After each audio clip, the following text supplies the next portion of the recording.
Sebagai negara kepulauan terbesar di dunia, sudah seharusnya Indonesia menjadi bangsa yang makmur dan disegani. Namun, kenyataannya dengan potensi sumber daya alam yang berlimpah, negara ini seakan tak berdaya, apalagi di bidang industri maritim. Roda perekonomian Indonesia lumpuh terpenjara oleh kepentingan asing. Kenapa itu bisa terjadi? Bersama kami, saya Musdalifah, rekan saya Rolina, Napitupulu, Rahmawati, dan Rika akan membahas masalah kebijakan fiskal dan moneter di Indonesia. Selama ini sudah menjadi rahasia umum bila industri dan jasa maritim Indonesia berada di bawah kendali Singapura. Lihat saja sebagian kapal yang berlayar menghubungkan antar pulau, sebagian besar menggunakan bendera negeri The Red Dot, khususnya kapal yang memuat barang-barang terkait dengan berbagai macam industri. Pertanyaannya, mengapa hal demikian bisa terjadi? Tidak sulit menjawabnya, yaitu bisa jadi karena ada pembiaran dari pembuat kebijakan di bidang investasi. Bisa pula karena para pembuat kebijakan di negeri ini tidak paham strateginya dunia maritim bagi Indonesia. Pemerintahan di negara maju telah berpikir meski penerimaan pajak menurun, tetapi penerimaan dari sektor lain akan bertambah. Misalnya, semakin banyak tenaga kerja asing tinggal dan bekerja, pada akhirnya akan banyak uang yang dibelanjakan di negara tersebut.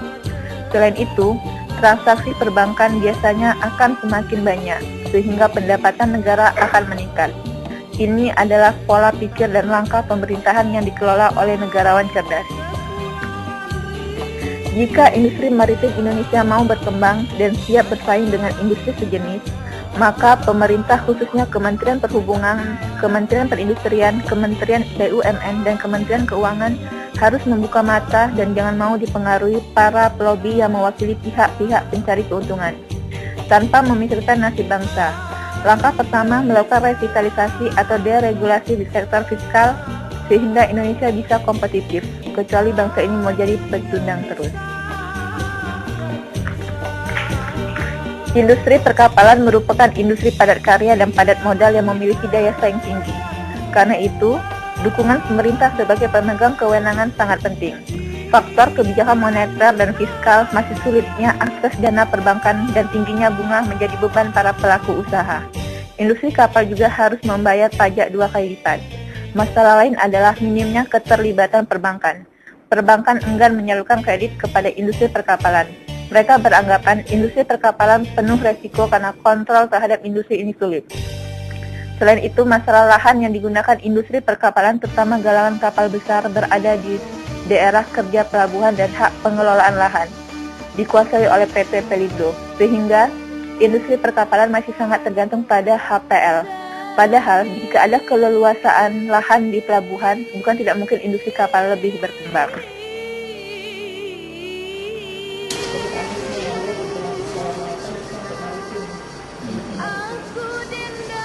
Jadi kalau kita bicara tentang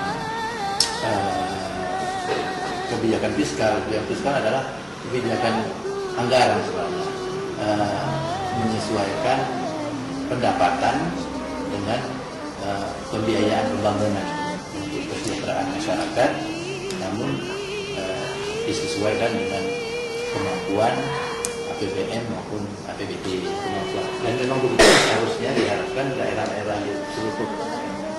Sebenarnya tidak.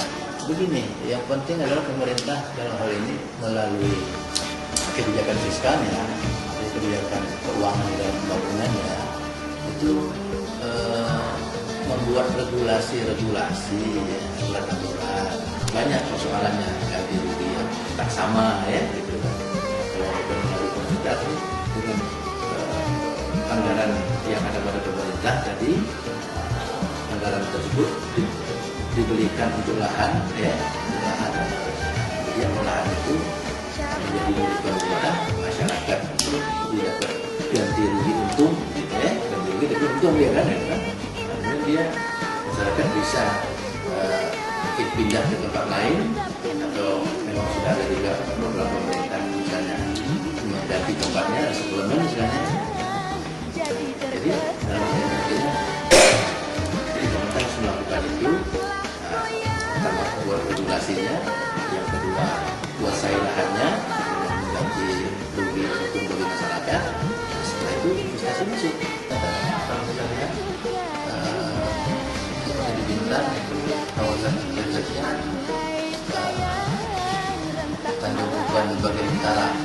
itu untuk daerah Jalan Batang, jadi FTZ.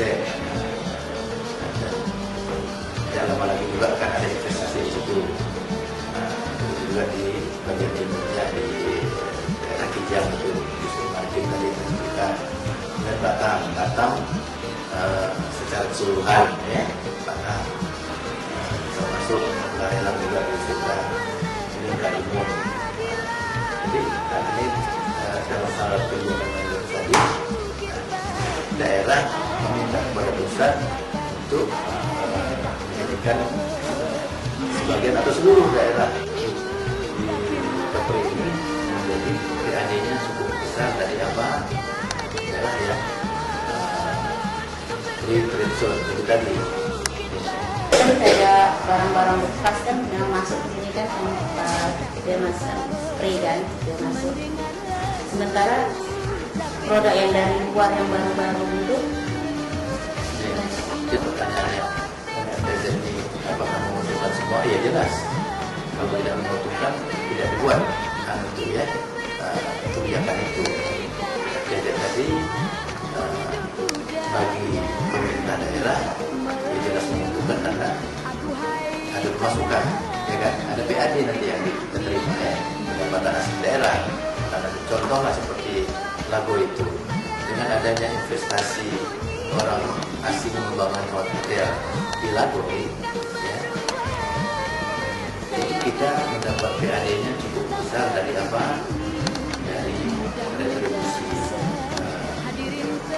restoran, dari hotel, dari jasa itu apa namanya golf ya, di komponen-komponen itu ya memberikan masuknya uang bagi daerah yang disebutkan PADB tadi ya, bukan bagi pengusaha yang juga tentu menguntungkan karena ada fasilitas tadi, ada bebas biaya masuk, bebas BPN, pajak, prosedurnya dipermudah, lebih cepat, jadi itu menguntungkan. Dan dampaknya bagi masyarakat itu tadi saya sebutkan ada efek dominonya, terserap, kemudian tenaga kerja tadi perlu makan, ada catering, dan usaha-usaha sekitarnya ya. Gitu.